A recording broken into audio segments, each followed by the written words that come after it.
Hello guys, this is Rishikesh and today we'll study the chapter center of mass linear momentum collision. First we'll start with center of mass. So actually we have divided this into 6 subtopics. Center of mass, where we'll study about position of center of mass, उसकी position कैसे हम निकालते हैं, फिर वो position of centre of मास में हम देखेंगे वो सिस्टम ऑफ पार्टिकल्स अगर है तो उसके सेंटर ऑफ मास कैसे निकालते हैं, फॉर कॉन्टिन्यूस बॉडीज हम उसके सेंटर ऑफ मास कैसे निकालते हैं. Then after that we'll study motion of center of mass, and then we'll take next topic which is linear momentum of system of particles. आप linear momentum जानते होंगे, आपने previous chapter में पढ़ा होगा कि linear momentum P is equal to mv. तो यहाँ पे we'll study linear momentum for system of particles. यहाँ पे हम देखेंगे कि ये कैसे सेंटर ऑफ मास से रिलेटेड है. उसके बाद हम देखेंगे conservation of linear momentum for system of particles. तो हम फिर यहाँ पे कंजर्वेशन लीनियर मोमेंटम जो है सिस्टम ऑफ पार्टिकल्स के लिए पढ़ेंगे. And then we will go to collision, जहाँ पे will study elastic collision and inelastic collision. And then finally we will take Newton's laws of restitution which is basically link to collision. तो पहले हम समझते हैं सेंटर ऑफ मास क्या है. To understand center of mass, let us take an example or illustration. समझिए कि आप A हैं और आप B को एक बॉटल फेंकते हैं. तो अगर आप उसके मोशन को देखेंगे तो आप देखेंगे कि हर पॉइंट पे, अगर इस बॉटल के हर पॉइंट पे अगर इस बॉटल को हम सिस्टम पार्टिकल्स माने तो जो डिफरेंट पॉइंट्स हैं उस पॉइंट्स पे सबकी मोशन डिफरेंट है. और जैसे जैसे ये आगे जा रहा है सबका हर जगह हर इंस्टेंट पे आप देखेंगे ओरिएंटेशन उसकी डिफरेंट रहती है. तो ये जो मोशन है वो कॉम्प्लेक्स है. जैसे हम पहले पढ़े थे एक पॉइंट मास के लिए और एक पार्टिकल के लिए, तो हम बहुत आसानी से प्रॉब्लम सॉल्व कर लेते थे प्रोजेक्टाइल मोशन से. पर यहाँ पे जो है मोशन है वो काफ़ी कॉम्प्लेक्स है. पर लकली हमारे पास एक कंसेप्ट है सेंटर ऑफ मास की, जो सेंटर ऑफ मास कहता है कि वो एक ऐसा पॉइंट होता है बॉडी में जो जिस पॉइंट पे हम मान सकते हैं कि बॉडी का सारा मास कंसंट्रेटेड है. और उस पॉइंट पे अगर हम कोई फोर्स लगाते हैं तो that force will act as if, जैसे कि हम एक पॉइंट मास पे फोर्स लगा रहे हैं तो उनकी बिहेवियर सेम होगी. तो अगर हम जितने भी अगर हम सबके सेंटर ऑफ मास को अगर हम मिलाएं तो हम देखेंगे कि जो ये पाथ लेगी वो सेम पाथ होगी जो एक पार्टिकल और एक पॉइंट मास का होता है. तो हम सेंटर ऑफ मास का डेफिनेशन को अब we can understand this definition of centre of mass. तो let's read the definition of centre of mass जो हमने अब तक डिस्कस किया. The center of mass of a system of particles is the point that moves as though all of the system's mass were concentrated there and all external forces were applied there. ठीक है. तो जो actual centre mass की definition होती है वो centre of मास का जो लोकेशन होता है वो बतलाती है. जैसे कि अगर हम लेट्स अज्यूम कि दो पार्टिकल है इन ए सिस्टम, तो अगर हम उस दो पार्टिकल का सेंटर ऑफ मास निकालना चाहें तो उस जो सेंटर ऑफ मास की वैल्यू आती है, तो क्योंकि we are not dealing in 2 dimension, तो हम सेंटर ऑफ मास जो है 2 डायमेंशन में बताएंगे कि वो एक्स एक्सिस और वाई एक्सिस से कहाँ है. अगर हम 3 डायमेंशन में देख रहे हैं तो we have to find out the centre of mass with respect to that 3 dimension. तो अगर कोई ऑब्जेक्ट है और 3 डायमेंशनल ऑब्जेक्ट है तो ऑब्वियसली उसकी जो सेंटर ऑफ मास होगी हमें तीनों डायमेंशन से बतानी हो. ठीक है. तो लेट अस कंसिडर कि m1 और m2 दो पॉइंट मास है इन ए सिस्टम और m1 की दूरी x1 है फ्रॉम ओरिजिन और m2 की दूरी x2 है. तो हम m1 और m2 का जो के थ्रू जो एक लाइन जाता है उसको ही x एक्सिस मान रहे हैं यहाँ. तो जो y की वैल्यू होगी m1 और m2 की वो 0 होगी.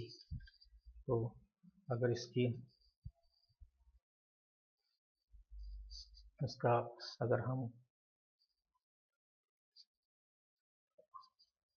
दिस विल बी x1 0 और इसको हम x2 0 लिख सकते। तो जो x की वैल्यू है, x की वैल्यू, इसको हम xcm भी लिखते हैं क्योंकि वो सेंटर ऑफ मास की दूरी है। उसकी वैल्यू होगी m1 x1 plus m2 x2 divided by m1 plus m2। और सिमिलरली y की वैल्यू होगी m1 y1 plus m2 y2 divided by m1 plus m2। तो यहाँ तो हम जानते हैं, ये देखिए कि y की वैल्यू 0 ही होगी क्योंकि वो x एक्सिस पे।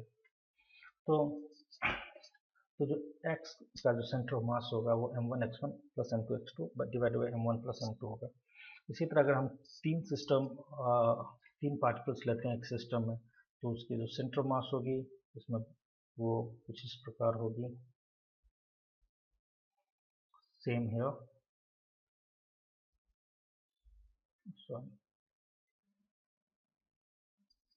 इसी को हम जनरलाइज फॉर्म में लिख सकते हैं, x is equal to mi xi divided by m is total mass. Here you can replace I with 1 2 3 4 based on the number of particles. So similarly you can write for y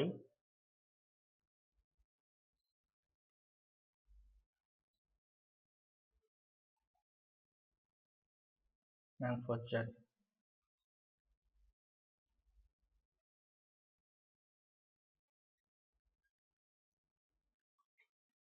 तो ये जो formula है, this formula is for system of particles and number of particles. तो अगर हम एक continuous body या कोई रिजिड बॉडी का सेंटर ऑफ मास निकालना चाहें, जैसे कि कोई एक डिस्क है, जिसका हम सेंटर ऑफ मास निकालना चाहें, या कोई भी कंटिन्यूअस बॉडी है, तो क्योंकि उसमें बहुत सारे पार्टिकल्स होते हैं, हो सकते हैं ना, तो उसका हम centre of mass mi xi के से नहीं निकाल सकते हैं क्योंकि उसमें countless number of infinite number of points होंगे। तो हम जैसे इंटीग्रेशन में पढ़े थे, इस तरह की प्रॉब्लम हम इंटीग्रेशन से सॉल्व करते हैं।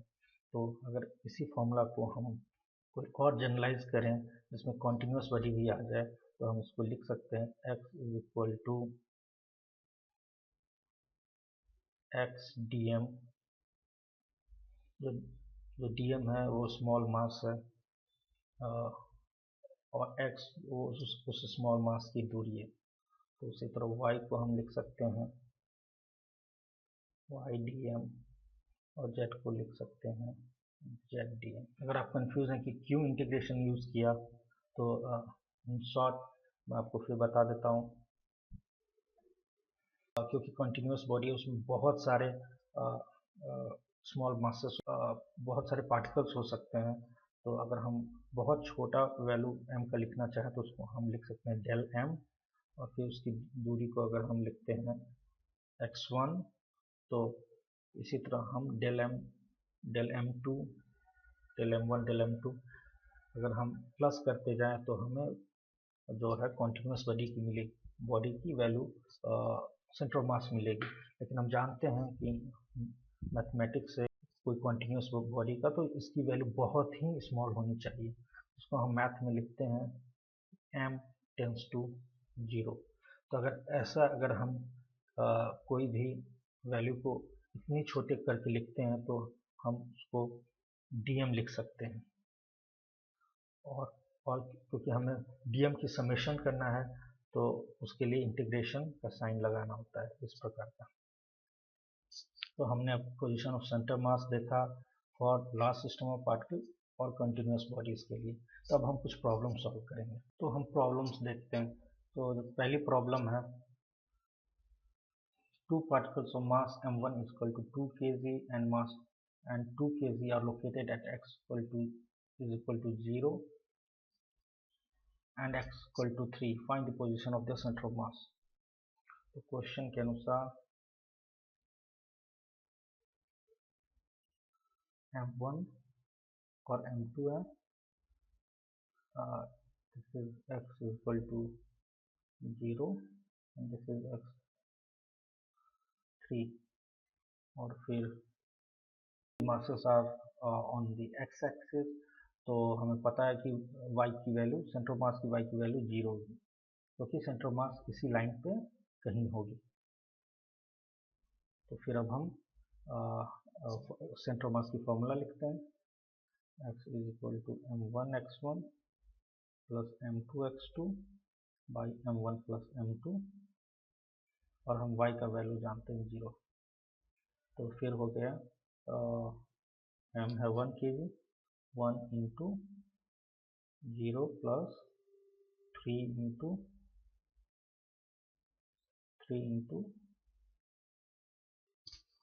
x की वैल्यू 3 ही है, और m1 plus m2 which is 3। तो अगर हम इसका वैल्यू देखते हैं तो x की वैल्यू 1 होती है। तो मैंने यहाँ एक गलती किया, मैंने m का वैल्यू 3 ले लिया, इसलिए 2 है। तो फिर अगर हम इसको कैलकुलेट करते हैं तो x की वैल्यू 2 आती है। तो सेंटर ऑफ मास 2 और 0 होगा, ठीक है।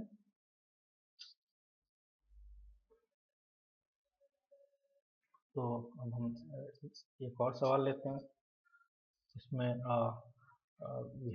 3 मासेस जो कि एक इक्विलैटरल ट्रायंगल के वर्टेक्स पे हैं, तो हमको बताना है कि सेंटर ऑफ मास कहाँ होगा। तो पहले हम सबके कोऑर्डिनेट्स लिखेंगे। तो अगर हम इसको x एक्सिस मानते हैं और इसको y एक्सिस मानते हैं, जो कि प्रॉब्लम में कभी दिया होगा और नहीं दिया होगा, तो हम खुद से मान सकते हैं। तो इसकी जो कोऑर्डिनेट्स होगी 0 0 होगी, और इसकी जो कोऑर्डिनेट्स होगी वो m1 m2 की जो कोऑर्डिनेट्स होगी वो 1 और 0 होगी, क्योंकि जो इक्विलैटरल ट्रायंगल का जो लेंथ है वो 1 मीटर है। और इसका जानने के लिए हम एक परपेंडिकुलर इस पर ड्रॉ कर सकते हैं, और फिर हम जानते हैं कि इक्विलैटरल ट्रायंगल में तीनों साइड्स इक्वल होते हैं। हमने जो पहले की चैप्टर पढ़ी थी बेसिक मैथमेटिक्स और फिजिक्स, उसमें हमने ये देखा था। तो सब ट्रायंगल्स के सबके एंगल 60 डिग्री होंगे, और हम जानते हैं कि साइन 60 का जो वैल्यू होता है, साइन 60 का वैल्यू होता है वो जो अपोजिट या जो परपेंडिकुलर कहते हैं, तो अपोजिट बाय हाइपोटेन्यूज या परपेंडिकुलर बाय हाइपोटेन्यूज होता है। तो तो तो उसकी वैल्यू हो गई, जो इसके अगर हम हाइट h मानते हैं तो ये h बाई 1 हो गई, तो h की वैल्यू हो गई √3/2, जो कि साइन 60 का वैल्यू है। तो इसकी कोऑर्डिनेट हम लिख सकते हैं,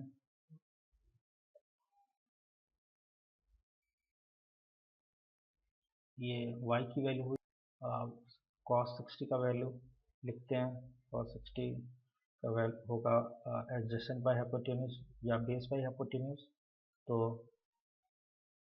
ये जो दूरी है, अगर हम इसको p मानते हैं, तो जो m1p की दूरी है बाई 1, तो cos 60 की वैल्यू होती है 1/2। तो m1p की जो वैल्यू होगी वो m1 वो 1/2 होगी। तो इसकी जो कोऑर्डिनेट्स है वो 1/2 और √3/2 होगा। तो अगर अब हमको तीनों पॉइंट्स की कोऑर्डिनेट हमें मालूम है, तो अब हम सेंटर ऑफ मास का लोकेशन निकालते हैं। तो हमें पता है x की वैल्यू होगी m1x1 plus m2x2 plus m3x3 by total mass m1 plus m2 plus m3। तो अब हम अगर वैल्यू पुट करते हैं, तब हम देखेंगे इसकी वैल्यू होगी 2 into 0 plus 4 into 0 plus 6 into √3/2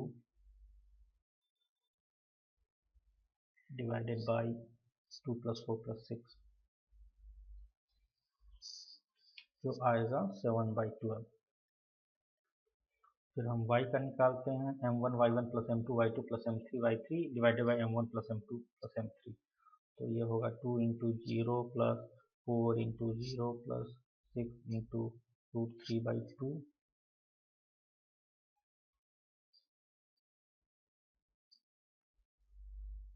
ये 1/2 है, सॉरी, और फिर ये होगा 2 + 4 + 6,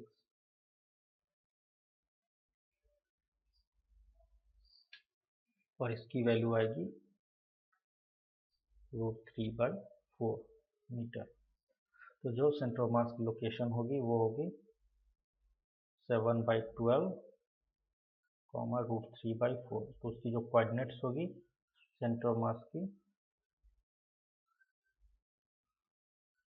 उसकी जो कोऑर्डिनेट होगी वो 7/12 और x की वैल्यू होगी और y की वैल्यू √3/4 होगी।